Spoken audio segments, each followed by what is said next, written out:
Alors, nous nous retrouvons pour la partie 2 de notre tuto portant sur l'authentification des équipements Cisco à travers Regius déployés sur l'environnement Windows Server 2022. Rappelez-vous que dans la première partie, nous avons terminé la configuration de l'équipement Cisco. Nous avons créé également les différents utilisateurs user 1 qui sera utilisé pour faire notre test. Et actuellement, nous allons configurer dans notre NPS. Alors, on vient dans Outils, on exécute NPS. Une fois qu'il est ouvert, la première des choses que nous allons faire déjà, c'est d'importer en fait la base de données de l'annuaire Active Directory pour qu'il synchronise en fait avec NPS. Dans notre cas ici, il est grisé pour la simple et unique raison que cette opération, nous l'avions déjà fait précédemment. Donc, à votre niveau, si ce n'est pas encore fait, vous l'activez. Alors, on va donc créer nos différents clients Regius. Ici, on va faire nouveau. Là, on va ajouter notre commutateur. Ici, non convivial. Et je vous recommande en fait de copier le nom en fait de votre équipement. Alors là, je viens faire copier-coller ici. Je vais paste l'adresse IP. Point 1. On laisse ça aucun. Alors ici, il faut mettre le mot de passe. La clé secrète que nous avons configurée dans l'équipement aujourd'hui. On fait pareil.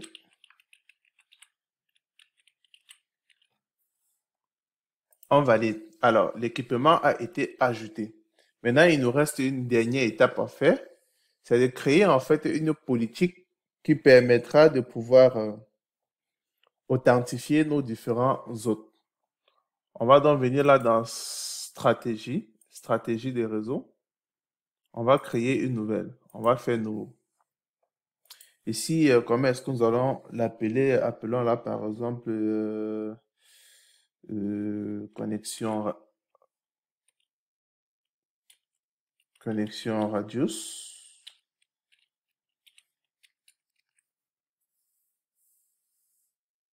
On fait suivant. Ici, donc, il faut ajouter donc les utilisateurs qui vont être authentifiés. On va prendre dans le groupe Windows. On va faire ajouter. Ici, ajouter. On va rajouter en fait le groupe IT. Rappelez-vous que dans la première partie, on a créé un groupe IT dans lequel l'utilisateur user 1 appartenait. On va valider. On valide. On fait next. Ici, accès accordé, oui, on souhaite autoriser les connexions. On va désactiver les différentes méthodes d'authentification. Si on va prendre PAP et SPAP. Next, on fait non. Ici, on va laisser par défaut. Alors, cet endroit est important. Là, on va supprimer les différents types de services ici.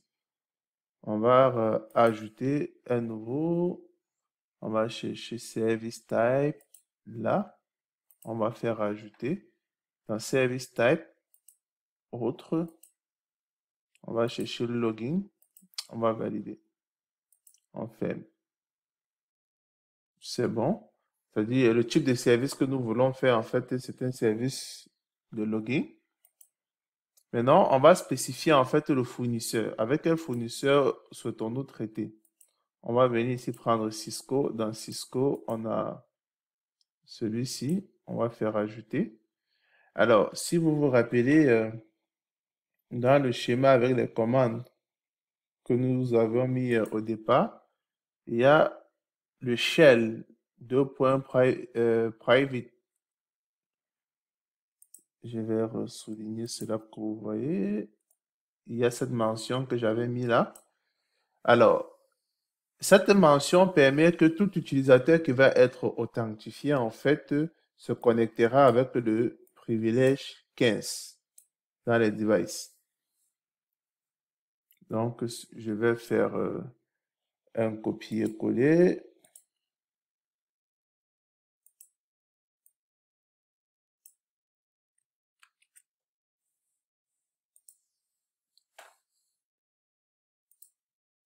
Ajouter ici et je valide.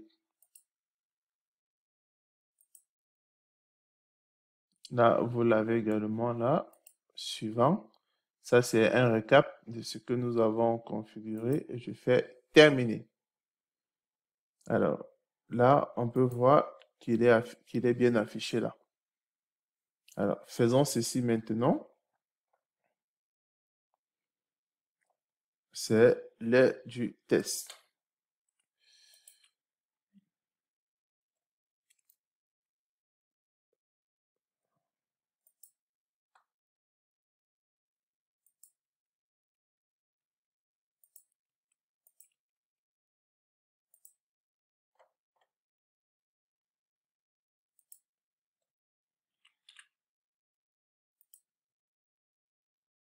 Alors, là, je mets l'IP de mon switch.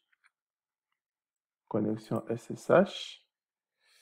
On va faire user 1.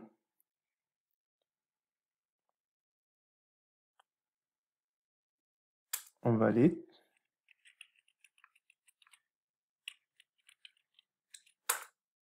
Et là, je suis connecté.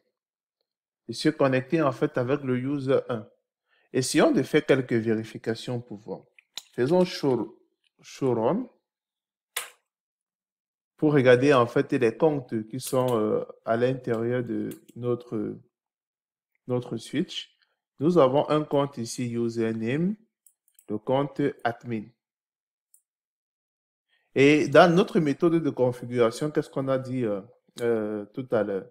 Nous avons dit précédemment dans la partie 1 que les utilisateurs en fait vont se connecter en fait prioritairement à partir du serveur Reduce. Maintenant, s'il arrive que le serveur Reduce n'est pas joignable, on peut utiliser en fait les comptes locaux qui se trouvent dans notre switch pour pouvoir authentifier. Donc, nous avons fait la première méthode. Essayons donc maintenant ceci. On va ouvrir une nouvelle session. New session. Supposons en fait que notre serveur Reduce n'est pas joignable. On va tenter une nouvelle connexion. Cette fois-ci, je vais mettre admin et password Cisco. Ça va mettre un peu de temps. Alors, tac, tac, tac, tac, tac. Password Cisco. Alors, malheureusement, ça ne marche pas pour la simple et unique raison que notre, notre Reduce est bien présent. Il est bien en ligne. Parce que c'était si en fait le serveur actualisateur n'était pas joignable que cette méthode pouvait marcher. Là, il ne valide pas pour la simple et unique raison que le, le serveur ne dispose pas en fait d'un compte euh, avec admin. Alors, peut-être on peut faire ceci. Essayons d'ajouter un nouveau compte.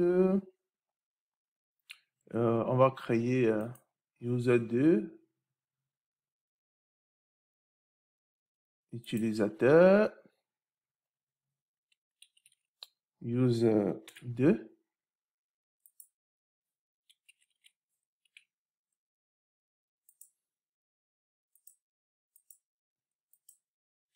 On met le mot de passe.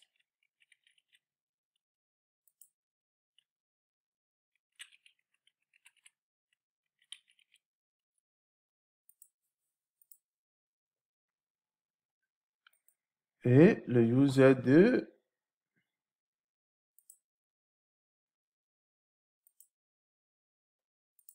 on ajoute dans le groupe IT également.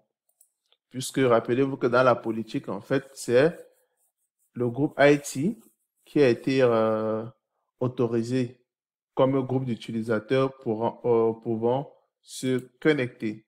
Alors, si là, j'initie une nouvelle connexion, on switch, j'utilise le compte user2, mot de passe. Alors, je suis connecté. C'est tout pour ce tutoriel. N'hésitez pas à liker, aimer, vous abonner, surtout partager. N'hésitez non plus à laisser des questions en commentaire.